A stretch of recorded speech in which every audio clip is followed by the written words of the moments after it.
Jambo kwa mara nyingine tena mpenzi msikilizaji na mtazamaji wa Kivu News Info. Matumaini yangu wewe ni mzima wa afya popote pale ambapo endelea kutega sikio taarifa zetu za mchana wa leo ya tarehe 24 mwezi wa 6 mwaka 2025.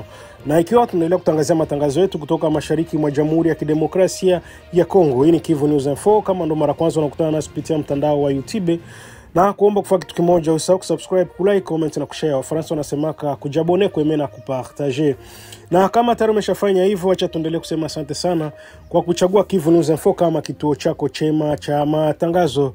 Na tutaendelea kuomba radhi kwa wapendwa na wasikilizaji wetu kwa kuwa siku ya leo hatukuwaletea taarifa ile tu ambayo tunazoea kuwaletea asubuhi ya saa 12. Imetokana na sababu za kiufundi.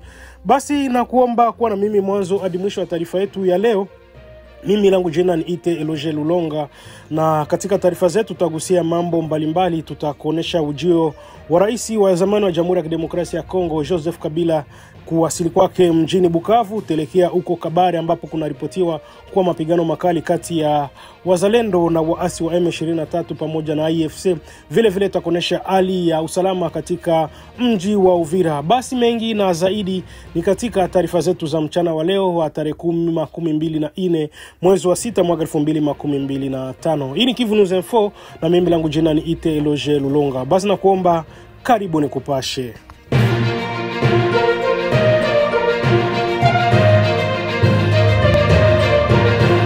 Mapigano makali ya kiripotiwa Kivu Kusini kati ya wazalendo na waasi wa M23 na IFC.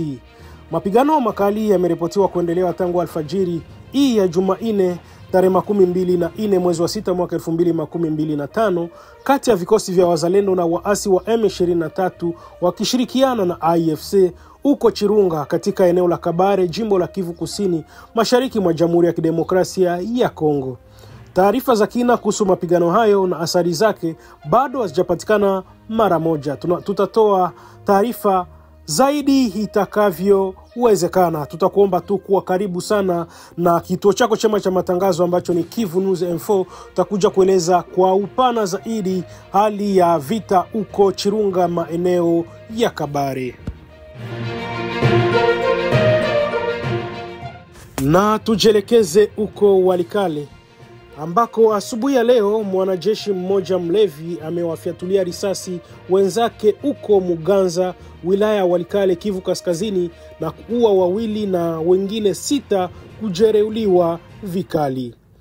Maelezo ya tukio hilo lilitokea mapema asubuhi ya leo Juni tarehe 14 mwezi wa 6 mwaka 2025 katika eneo la Mungazi lilioko katika kundi la Luberiki, wilaya ya Walikale uko Kivu Kaskazini. Kwa mujibu wa vyanzo vya usalama, mwanajeshi mmoja wa FARDC ambaye alikuwa amelewa aliwafyatulia risasi wenzake waliokuwa wakibeba silaha. Hatari za tukio. Shambulio hilo la ghafla lilipelekea vifo vya wanajeshi wawili wa FARDC papo hapo, huko wengine 9 wakijeruhiwa vibaya. Milio ya risasi ilisababisha hofu kubwa kwa wakazi wa kituo hicho cha ununuzi ambao waliamini kuwa walikuwa wakishambuliwa. Hofu hii ilitokana na ukweli kwamba nafasi za waasi wa M23 hazipo mbali na mji huo. Hatua zilizochukuliwa. Mwanajeshi aliyesababisha tukio hilo amekamatwa majeruhi na amesafirishwa hadi hospitali kuu ya Kibua kwa ajili ya matibabu zaidi. Mpaka sasa ni habari ambazo tulizo nazo kutoka uko Walikale. Na kabla sijakuletea habari kamili kuhusu ujio wa rais wa zamani wa Jamhuri ya Kidemokrasia ya Kongo Joseph Kabila kuwasili kwake mjini Bukavu ndani ya mkoa wa Kivu ya Kusini, hebu tuanze na habari kutoka uko tarafani Uvira na mjini Uvira ambapo kuliripotiwa machafuko makubwa ile siku ya jana kati ya wazalendo na jeshi la Jamhuri ya Kidemokrasia ya Kongo. Karibu na mpaka wa Jamhuri ya Kidemokrasia ya Kongo na Burundi kulikuwa na mapigano kati ya wanajeshi wa Jamhuri ya Kidemokrasia ya Kongo na kikosi cha wazalendo. Vurugu hizi zimesababisha uharibifu mkubwa na wengi raia kupoteza mali zao. Inaonekana hali ilikuwa tete katika eneo hilo kati ya wazalendo vile vile na wanajeshi wa Jamhuri ya Kidemokrasia ya Kongo, na raia wengi wamepoteza bidhaa na mali zao. Hebu msikilize Andre Biadunia anaeleza zaidi gisi hali ilivyokuwa kwa kina. Hii situation haikuanza leo, nianza depuis juzi. Kulikuwa probleme ya tracasserie yenye ilikuwa constaté na ma services ya sécurité notamment FARDC, parce que c'est vrai tuko tunalouer ma effort ambayo wazalendo walifanya à tous les niveaux, que ça soit Fizi ou Uvira.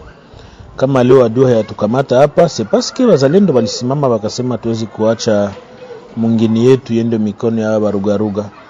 Maloro kulijitokeza wazalendo bengi wa kutoka Mwaye Plateau, Fizi, ba Uvira Centre, nafasi nyingine, na wote agglomeration kubwa ni hapa mvile ya Uvira.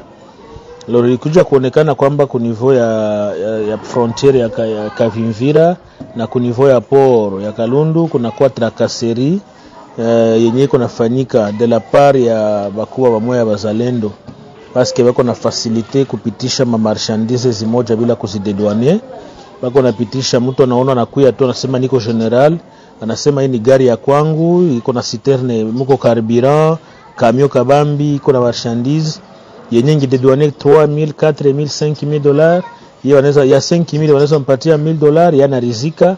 Alors likia kuwa constant amer kwamba zile franga haziko zinaenda mu trésor public, mais aussi zile franga haziko zinaenda ku front kwenye bazalendo biko napigana na baba rugaruga, sote upande wa Fizi kumilima, sote upande wa Uvira, sote upande wa Kaziba. Zile franga haziko zinaenda, ziko zinafalia tu, bali wa generaux wanakia kuzilomba ku terrain, ni franga yake ya kula kwenda kulewa na mambo mengine. Ikabidi tufanye reunion na commandement ya secteur na feke na ma service public yenye na evre kuma frontière, kubambia kwanza pour que tumalize hii tracasserie inabidi kufranga ambazo mtakuwa mnazipata ukwe kunatoka 40% yenye tasoutenir bazalendo.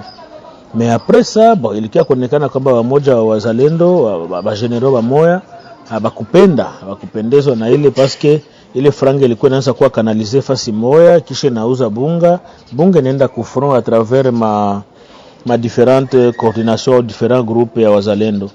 Alors ile situation kaendelea vile, general akadeside kwamba hapana, kumbe niende mipeke nitie basoda ku frontière benye batakuwa na surveiller le mouvement, baone nani general wa bazalendo matakuwa na kiatia desordre pale na kutoa magari kwa nguvu pour que tujue namna gani tutafanya.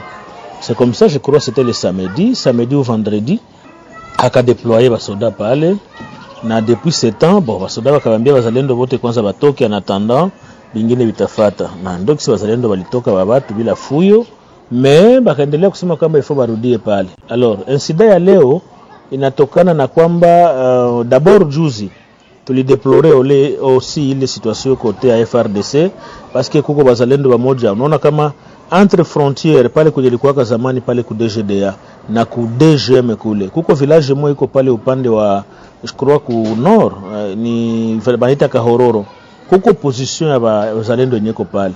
Loro kulikuwa bazalendo biko wanapita banenda ku position yabo, bakaba déshabiller, bakabavula mateni na kubanyanganya silaha, bakupenda pa kupigana parce que walikuwa badogo, par le fait que nombre ya ba FARDC ilikuwa mingi pale. Mais tukasema ile ni acte moja ya bravoure kuona kwamba bakupenda kupigana na kupigana masasi ya burebure. Loro leo kuna bazalendo watatu, mmoja alikuwa na silaha na wengine wale hawakuwa na silaha. Kwa kusema maintenant ba franchir banatoka upande wa Kavimvira wako naenda kule Kahororo, FARDC kabambia waache bunduki, wakasema tuwezi acha bunduki.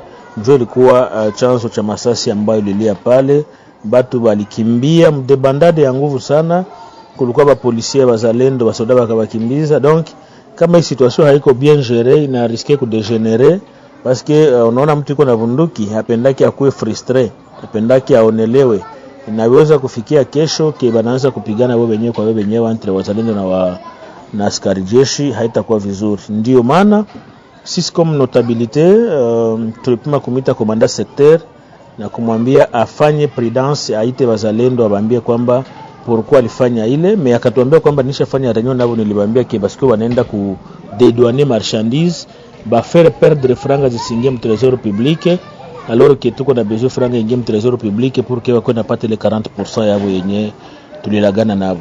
Ndio situation ambayo ilifanyika leo, hakuna maafa. Tunaweza tutabiingilia kati pour que ile situation ipate kuisha. Kinyume na taarifa zinazosambaa, hakuna vyanzo vya habari vya kuaminika au taarifa rasmi zinazodhibitisha kuwa rais wa zamani wa Jamhuri ya Kidemokrasia ya Kongo Joseph Kabila yupo katika makazi yake Kalambo mjini Bukavu. Ingawa kumekuwa na ripoti mbalimbali kuhusu harakati za bwana Joseph Kabila mashariki mwa nchi, taarifa za hivi karibuni kutoka vyanzo vya kuaminika zinaonyesha kuwa yuko Goma, mji mkuu wa jimbo kaskazini. Mnamo tarehe 22 mwezi Juni mwaka wa 2025, chombo cha habari cha Actualite.cd kilimnukuu mshauri wa bwana Kabila Barnabe Binikiaya akisema kuwa rais wa zamani hataondoka Goma hata baada ya makubaliano yanayotarajiwa kati ya Jamhuri ya Kidemokrasia ya Kongo na Rwanda. Barnabe Binikiaya aliongeza kuwa safari ya Kabila kurejea Kinshasa itakuja. Kauli hii inatoa ishara thabiti kwamba makazi ya sasa ya rais wa zamani wa Jamhuri ya Kidemokrasia ya Kongo ni Goma na si Bukavu.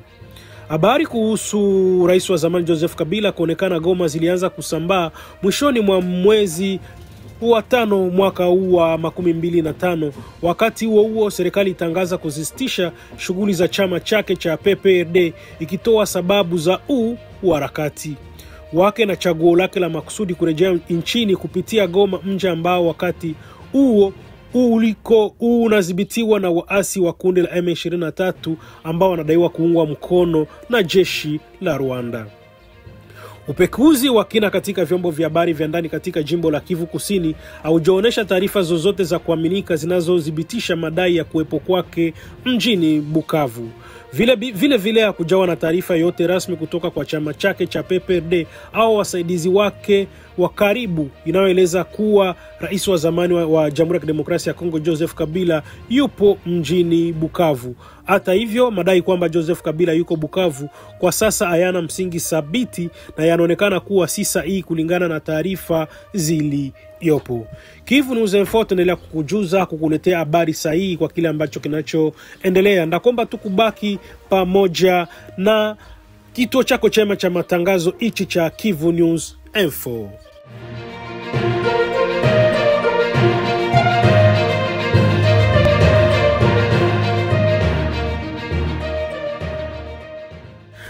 Na ni kupitia taarifa hizo ndipo tunahitimisha taarifa zetu za mchana wa leo ya tarehe 24 mwezi wa 6 mwaka 2025. Na ikiwa tunaendelea kuletea matangazo yetu tukiwa mashariki mwa Jamhuri ya Kidemokrasia ya Kongo. Na kama ndo mara kwanza unakutana na Kivu News Info kupitia mtandao wa YouTube, basi nakuomba kufanya kitu kimoja, usisahau kusubscribe, kulike, comment na kushare. Wafaransa wanasemaka kujabone, kuemea na kupartager. Na kama tayari umeshafanya hivyo, acha tuendelee kusema asante sana kwa kuchagua Kivu News Info kama kituo chako chema cha matangazo. Vile unaweza kutuandikia kupitia namba zetu za WhatsApp ambazo tunaendelea kuziweka hapo kwenye picha, na ukatujuza unatusikiliza Kivu News Info kiwa sehemu gani na yapi maoni yako. Aidha unaweza kutuandikia kwenye comment unatusikiliza ukiwa wapi na ukatoa maoni yako kuhusu Kivu News Info. Mimi langu jina ni Ite Eloge Lulonga, na basi sina la ziada nikikwambia bye bye na mchana mwema, na tukutanane kwenye taarifa zetu zingine za baadaye. Kivu News Info, kisima cha habari na burudani,